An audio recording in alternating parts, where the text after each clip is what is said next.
Hey guys, Shane here from AMain and happy to be back with a new product to show you from Maclan Racing, endless innovations, and they've done it again.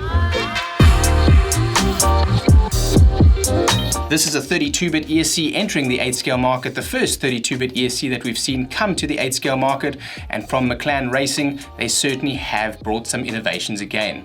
Let's unbox this and let's have a look at this for you right now, at what comes in the box, and let's talk about what makes this ESC special.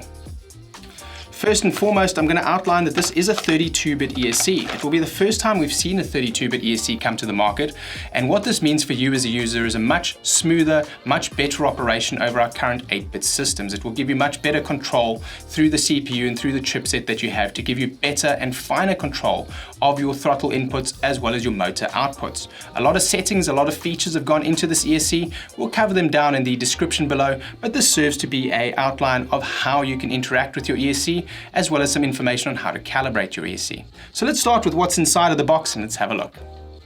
As you can see, this comes with a detachable on-off switch. You can either run it by plugging it into the ESC, or simply, if you wish not to run it, simply unplug. Note for many users, as the higher voltage is going to be dispersed as soon as you plug into the battery, note that if you do not run a switch, it is normal to see sparks at beginning operation.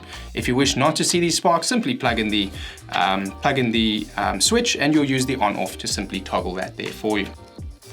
Next, you'll notice that our receiver cable comes in different lengths, and this is also detachable from the ESC. Both the switch as well as the receiver cable are completely replaceable and can be run in different configurations for different lengths. This one plugs directly into your ESC, this one plugs directly into your receiver. Pretty simple. Next, you'll notice that you do get a USB cable with your ESC as well. This is for multiple interfaces. You'll number one be able to interface with your ESC via the ProLink card, which if you have one already, you can simply update your card to the newest firmware to work with this ESC. Or if you don't have one of those and you prefer to use an Android device such as a phone, you can use the USB cable, or an Android tablet, which also uses the USB cable. The benefit of using an Android device over the ProLink or possibly over the PC software is that it's going to be available for you remotely, and it's also going to offer you data logging. Whereas with the data logging on the ProLink, you'll only be able to see the top values, for example, the highest RPM, the lowest voltage, or the highest temperatures that you had available. This ESC does have data logging, as you can clearly tell as I'm discussing this right now, and on the Android devices, they'll actually have per 1 second interval, you'll be able to see your voltage, your throttle inputs, all sorts of things like RPM, etc, etc, etc. Very valuable telemetry if you're using an Android device. Also, you'll be able to plug in using the USB cable again, directly into a PC to program the ESC as well as see that data on any Windows-based PC, and I believe that this works for any Windows 32 or 64-bit PC operating system. Available from maclanracing.com under their downloads page. You can simply download the free app there. That covers the USB.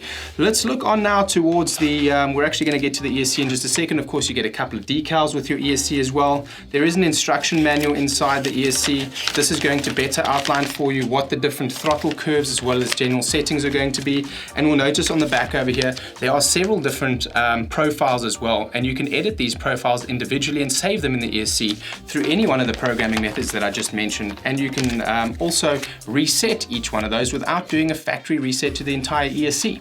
So you can have multiple different profiles for multiple different tracks already set up and ready to run. Next, we'll be getting this little bit out over here, and this covers our throttle calibration. We'll make a short video for you on the throttle calibration. If you would like to get that, it's very easy to do the throttle calibration and does outline it here. However, if you prefer a video, simply drop us an email or give us a call at 1-800-705-2215 and one of our techs will be happy to help you. Let's have a look at the ESC, Maclan's Endless Innovations. This is what's really got me excited. As you can see, it is a fully aluminum ESC. It is roughly the same size as the current Hobby XR8 offering, and it is going to be priced very competitively in between the Tekin and the Hobbywing products. The fully aluminum body is going to dissipate the heat best as possible. The capacitors are going to provide us the best possible power there, that we can not see any browning out, and we will also have a 40mm fan on the top for additional backup protection against heat on those very, very, very hot days. The ESC is 2 to 6S capable, and it is going to be available and specifically applied for 4S racing with buggies, but can be also used in multiple other applications, having seen the 2 to 6S capability. One last and final thing that I did want to show you, which is very important for us to see, you'll notice that the wire configuration on this ESC is somewhat different. You'll notice that it starts C, B, A, positive, negative, which is very different from any other Maclan ESC. Please be aware of this when you install your ESC. So guys, as you can see, brand new year, brand new gear. Looking forward to seeing many of you guys with these. If you have any questions, please give us a call, 1-800-705-2215. This is Shane from AMain, signing off. You guys have a lovely day. See you next time. Goodbye.